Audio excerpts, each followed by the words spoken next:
만 5세 기준으로 15%에서 25% 정도, 즉 4명 중에 1명은 이 증상을 겪고 있는데요. 만 9세 이후에도 증상이 있다면 그때부터는 호전이 잘 되지 않기 때문에 치료가 반드시 필요합니다. 이 습관 때문에 빈뇨나 경우에 따라서는 소변을 오래 참아서 요로 감염과 같은 증상이 생길 수 있어서 이런 습관은 가능하면 좀 고쳐주는 게 좋습니다.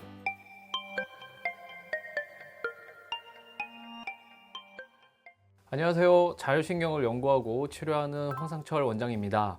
요즘 아이들 빈뇨와 야뇨증이 많아졌다고요? 네, 요즘에 우리 아이들 소변 때문에 불편한 아이들 정말 많습니다. 만 5세 기준으로 15%에서 25% 정도, 즉 4명 중에 1명은 이 증상을 겪고 있는데요. 부모님들은 크면 좋아지겠지 이런 생각에 놔두시는 경우가 많습니다. 하지만 모든 아이들이 저절로 호전되지는 않습니다. 통계에 따르면 만 5세 기준으로 매년 15% 정도씩 증상이 호전되는 경우가 보이는데, 만 9세 이후에도 증상이 계속 지속된다면 저절로 좋아지는 경우가 적기 때문에 꼭 치료가 필요합니다.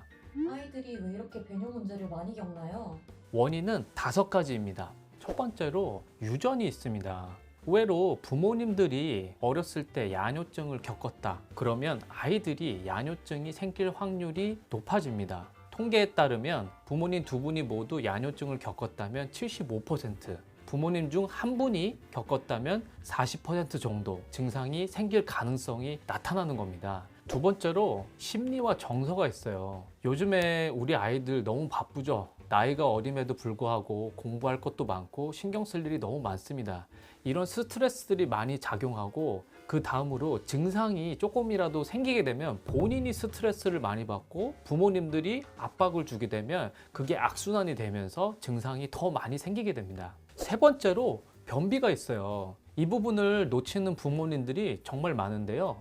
변비가 있으면 방광을 압박해서 빈뇨나 야간뇨 이런 증상들을 유발할 수 있습니다. 따라서 우리 아이들이 변비가 없는지 꼭 살피셔야 합니다. 네 번째로 자세가 있습니다. 소변을 볼 때 자세가 불안정하거나 까치발을 들고 소변을 보는 등의 불편한 자세는 빈뇨를 더 유발할 수 있어요. 그래서 이 자세도 지켜보셔야 합니다.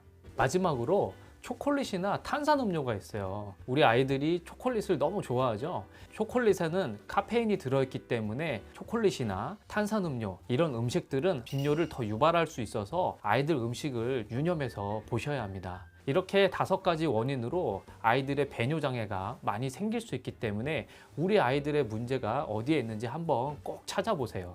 배뇨 문제는 어떤 유형으로 나뉘나요? 배뇨 유형은 크게 3가지로 볼 수 있는데요. 첫 번째로 야뇨증이 있습니다. 즉 밤에 오줌을 자꾸 싸는 거예요.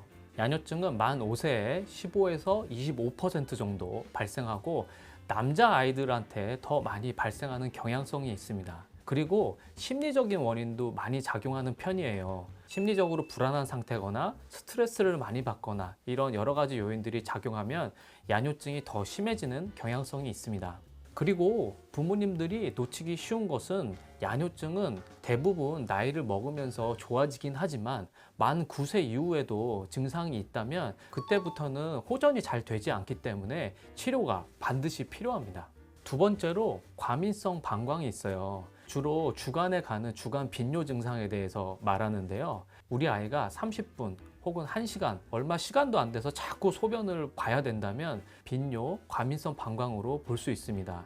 이 증상에 영향을 주는 원인은 변비나 소변 보는 자세, 그리고 스트레스도 영향을 주고요. 방광 용적 자체가 크지 않아서 증상이 더 유발되고 관략근 조절이 잘 안 돼서 증상이 심한 아이들이 많습니다. 그래서 이 부분을 구분해서 잘 봐야 되고요. 경우에 따라서는 기저질환이 있는 경우도 있어요. 요로 감염이나 다른 신경학적 원인이 있을 때 빈뇨가 생길 수 있기 때문에 이 부분도 검사와 진단이 꼭 필요합니다.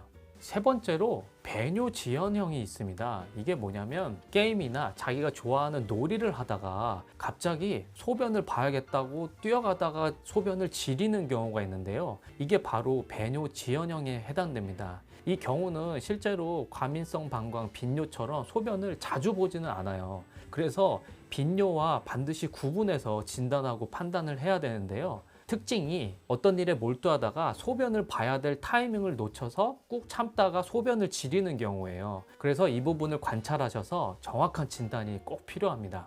그런데 배뇨지연형에는 중요한 부분이 있어요. 이 아이들에게 같이 동반되는 증상 중에 하나가 ADHD나 공격적인 성향이나 이런 정서적인 부분이 겹쳐 있는 경우가 많아서 소변 증상뿐만 아니라 심리적인 증상을 같이 꼭 치료하지 않으면 증상이 악화되고 다른 심리적인 증상도 발전될 수 있기 때문에 이 부분을 꼭 참고하셔서 보셔야 됩니다. 그래서 정리하면 아이가 게임을 하다가 다리를 자꾸 꼬으면서 이상한 행동을 하다가 소변을 지린다면 배뇨지연형은 아닐까 의심해 보셔야 합니다.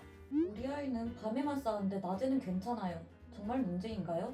낮에는 문제 없고 밤에 주로 싼다면 한번 관찰을 해봐야 됩니다. 야뇨증이 있을 때 수면 장애나 호르몬 이상이나 방광 자체의 문제에 있을 수 있기 때문에 야뇨증을 크면 좋아지겠지 단순히 생각하지 마시고 성장하면서 야뇨증이 빨리 좋아지지 않거나 아니면 증상이 너무 자주 나타나는 경우에는 치료가 꼭 필요하기 때문에 낮에는 괜찮으니까 문제 없겠지 생각하지 마시고요.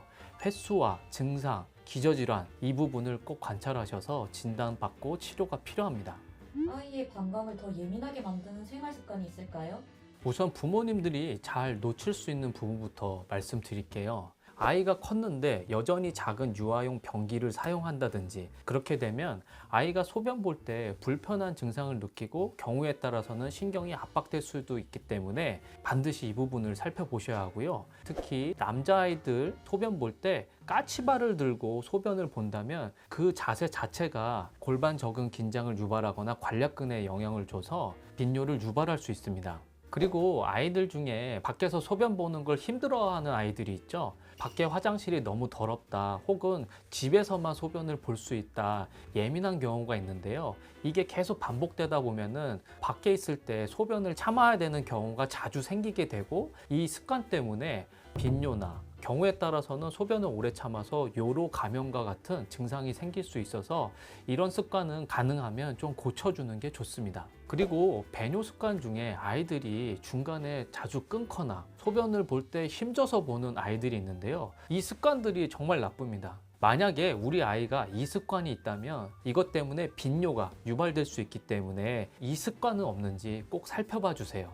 그리고 마지막으로 소변 보다가 급하게 일어나는 습관 이것도 좋지 않아요. 소변을 본 이후에 마무리를 잘 하고 자연스럽게 편안하게 끝내야 되는데 급하게 자꾸 끝내게 되면 잔뇨감이 생기거나 뭔가 찝찝한 느낌이 지속되기 때문에 그것 자체만으로 빈뇨나 다른 증상을 유발할 수 있어서 이 부분도 부모님의 관심이 필요합니다.